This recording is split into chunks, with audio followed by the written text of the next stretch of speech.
আমরা Rangpur metropolitan police public school and college থেকে এসেছি। আমরা তাদের প্রতি গভীর শ্রদ্ধা জানাই। আমরা তাদেরকে সম্মান করি যে তারা আমাদের ভাষাকে রক্ষা করেছে। আমরা তাদেরকে আন্তরিক শুভেচ্ছাও জানাই যে তারা আমাদের দেশের একজন বড় সম্পদ। তাদেরকে এতটুকুই বলতে চাই। আজকে শহীদ দিবস, ভাষা শহীদ দিবস আর কি। আজ মহান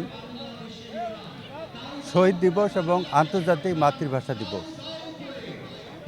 এই দিনে বাংলার কতিপয় দামাল ছেলে মাতৃভাষার জন্য তাদের প্রাণ বিসর্জন দিয়েছে, যার ফলে আমরা বাংলা ভাষাকে একটা আন্তর্জাতিক ভাষার আসনে অধিষ্ঠিত করতে পেরেছি।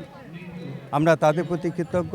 পুরা জাতি এবং গোটা বিশ্বে বাংলা ভাষাভাষী মানুষ তাদের প্রতি কৃতজ্ঞ। বিশ্বে ৭,১২৭টি ভাষা রয়েছে, তার মধ্যে বাংলা ভাষার অবস্থান হলো পঞ্চম এবং ব্যবহারের দিক থেকে সেটা হলো সপ্তম। আর এটা সম্ভব হয়েছে ওই সমস্ত দামাল ছেলেদের প্রাণ বিসর্জন দেওয়ার মাধ্যমে।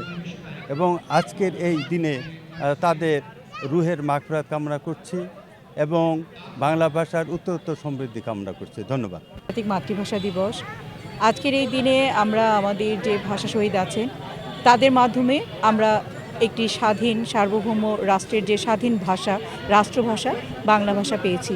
তাদের রক্তের বিনিময়ে আমরা গোটা বিশ্বে আমরা প্রমাণ করতে পেরেছি যে শুধু দেশ নয়, শুধু মানচিত্র নয়, ভাষার জন্যও যুদ্ধ করতে হয় এবং তারা আমাদের শিখিয়ে গেছেন কি করে নিজের অধিকার আদায় করতে হয়।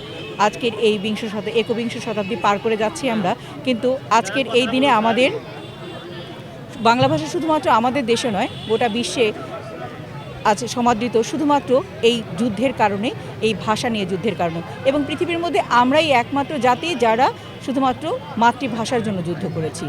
এজন্যই আমরা পৃথিবীতে অনবদ্য।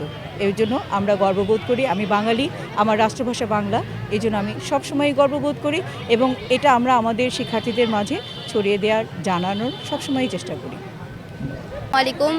আমরা Rangpur metropolitan police lines public school college থেকে এসেছি। ভাষা আন্দোলনে যারা শহীদ হয়েছেন তাদের প্রতি আমাদের গভীর শ্রদ্ধা এবং ভালোবাসা। তারা আমাদের জন্য অনেক কিছু করেছে, আমাদের ভাষাকে রক্ষা করেছে। এজন্য আমরা তাদের কাছে কৃতজ্ঞ হয়ে থাকবো, চিরঋণী হয়ে থাকবো। এজন্য আমরা আজকে শহীদ মিনারে ফুল দিতে এসেছি তাদের শ্রদ্ধা জানাতে।